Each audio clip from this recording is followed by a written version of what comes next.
Silent, ready, 5 second, start. यदि कोई अपनी ज़िंदगी के हर पल का आनंद उठा सकता है तो वही आनंद आप भी ले सकते हैं। आपको अपनी ज़िंदगी से आनंद लेने से कौन रोक सकता है। आपका अपना मन भूतकाल और भविष्यकाल के बीच घूमता रहता है। उसको आराम देने की ज़रूरत है, तभी आप किस सही मायने में खुश रहेंगे।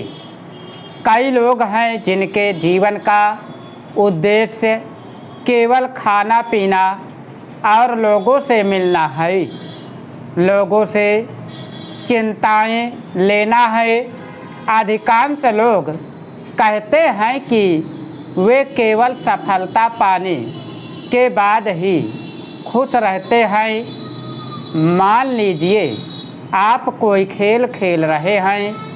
उस खेल में सारा समय अगर आप ही जीतेंगे तो क्या वह खेल आपको आनंद दे सकेगा?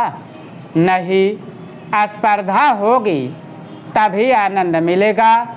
इसी तरह ज़िंदगी में यदि कोई छोटी निष्फलता मिल भी जाए, उसके लिए कोई परेशान होना। वही छोटी निष्फलता कल आपके लिए किसी बड़ी सफलता का कारण बन सकती है। उदाहरण के तौर पर, जब आप छोटे थे, स्कूल जाते समय आपने बड़ा ट्रक देखा। आप उससे प्रभावित हो गई और मन में निश्चय कर लिया कि बड़ा होकर मैं ट्रक ड्राइवर बनूंगा, या रेल को देखकर रेल चालक बनने की ठान ली। अब क्या हुआ? बड़े होकर आप ना ट्रक ड्राइवर बने ना रेल चालक। यह एक तरह से निष्फलता ही है, पर असल में यह सफलता ही हुई, क्योंकि आप कुछ और बने और इससे आप अभी खुश हैं। यानी समय के साथ आप अपनी विफलता में भी खुश हैं। इसी तरह हम अपनी ज़िंदगी की हर घटना की जांच करते रहेंगे तो देखेंगे कि हर घटना किसी न किसी तरह, किसी न किसी रूप में हमें मजबूत करती रहती है।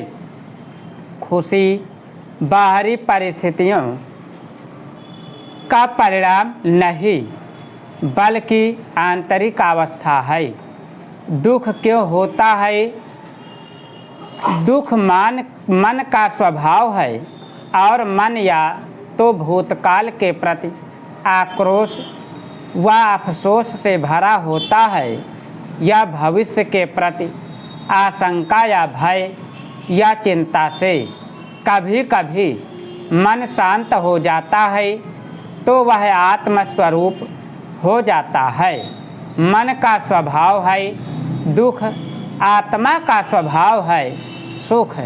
आप जब दुखी होते हैं तब आप अपने मन में होते हैं। जब आप सुखी होते हैं तब आप अपनी आत्मा में रहते हैं। किंतु आत्मा कोई भौतिक वस्तु नहीं है जो यहाँ से निकलकर वहाँ जाएगी, ना उसका कोई कद है। वह प्रकाश रोशनी नहीं। आत्मा तो आपका निजी स्वभाव है, अतः सुख आपका स्वरूप है। जब आप अपने में होते हैं तभी आप सुखी होते हैं। अपने से बाहर निकलकर जब मन में उलझ जाते हैं तब आप दुखी हो जाते हैं। फिर आप कहीं भी हों, महल या झोपड़ी में, किसी भी पद पर हों, कोई फर्क नहीं पड़ेगा। मन के दुख से पार होने का एक यह ही रास्ता है। शांत हो जाएं, तृप्त हो जाएं, अपने में हो जाएं। समुद्र और लहर के बीच में जो अंतर है, वैसे ही आत्मा और मन में स्टॉप। अगर तुम लोग नए हो तो सब्सक्राइब करो, वो जो लाल वाला बटन है उसके साथ सूर्य नमस्कार करो या फिर अनुलोम विलोम, मुझे नहीं पता, बस क्लिक हो जाना चाहिए। अब मैं भी जा रहा हूं, मुझे